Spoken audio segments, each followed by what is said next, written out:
नमस्कार दोस्तों आज की कहानी कुछ ऐसी है जो आपका दिल को छू लेगी। कहानी को आप पूरा देखें ताकि आपको समझ में आए। आप हमारे नए हैं तो आप हमारे चैनल को सब्सक्राइब जरूर करें। एक बार की बात है, किसान भगवान से बहुत ही नाराज हो गया। किसान बहुत ही मेहनती था, बहुत मेहनत से वह खेतों में अनाज उगाता था, उसकी देखभाल करता था, पर अक्सर उसकी फसल खराब हो जाती। कभी सूखा पड़ जाता, कभी आंधी ना कोई कारण हो ही जाता, उसकी फसल खराब हो जाती। एक दिन वह किसान गुस्से में आसमान की ओर देखकर भगवान से कहा कि ये ईश्वर, आपको लोग सर्वज्ञाता मानते हैं, आप सब जानते हैं, कहते हैं आपकी इच्छा के बिना एक भी पत्ता नहीं हिलता, तो मुझे लगता है कि आप छोटी सी छोटी बात भी नहीं जानते। आपको तो ये भी पता होगा कि खेती बाड़ी कैसे करते हैं। अगर आप जानते होते तो हर समय जो बाढ़ आंधी और तूफान आते हैं वो कभी नहीं आते। आप ही नहीं जानते कि कितना नुकसान पड़ता है हम किसानों को। यदि आप मेरे साथ में ये शक्ति दे दे कि जैसा मैं चाहूँ वैसा मैं विमर्श कर दूँ, तो फिर आप देखना मैं अन्य के भंडार लगा दूंगा। भगवान इस किसान के तीखे वाक्य सुनकर मुस्कुरा रहे थे।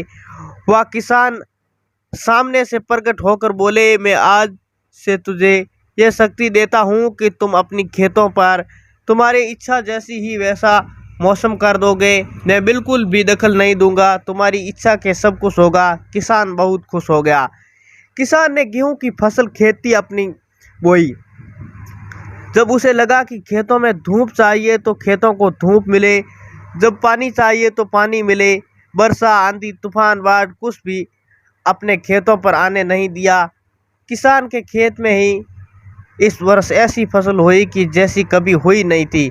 हरी भरी लहराती हुई फसल, मन ही मन वह बहुत खुश हो गया। सोचने लगा कि वह सबूत के हाथ दिखाऊंगा भगवान को। इसे कहते हैं कि शक्ति का सही उपयोग। मेरी सफलता देखकर उन्हें अपनी नियम ज़रूरत बदलने पड़ेंगे। कुछ दिन गुजरे, फसल काटने को तैयार हो गए। किसान बहुत उत्सुकता के साथ फसल को काटने लगा। जैसे ही उसकी नज़र गेहूं की बेलियों पर गया तो उसने अपना सिर पीट लिया और वह रोने और चिल्लाने लगा। गेहूं की एक बेली के अंदर एक दाना भी नहीं था, सारी बेलियां के अंदर खाली थी। किसान बहुत दुख हो गया। उसने भगवान को रोते हुए पुकारा कि हे प्रभु, तुमने मेरे साथ ये क्या किया? तुमने मुझको सजा दी। भगवान बोले, पुत्र, ये तो होना ही था। तुमने पौधों को संघर्ष करने का मौका ही कहाँ दिया। ना तो तुमने उसे आंधियों से जूझने दिया और ना तेज बारिश से सहने दिया और ना ही धूप को तपने दिया। एक भी चुनौती का सामना तुमने नहीं किया और इसलिए सारे पौधे अंदर से खोखले रह गए। जब आंधी तूफान तेज बारिश और धूप पड़ती हैं तभी ये पौधे अपने अस्तित्व को बचाने के लिए संघर्ष करते हैं और इसी संघर्ष के लिए एक बल पैदा होता है जिससे शक्ति होती है, ऊर्जा होता है। और यही ऊर्जा पूर्ति तेरे गेहूं के दानों की तरह नहीं फूटी।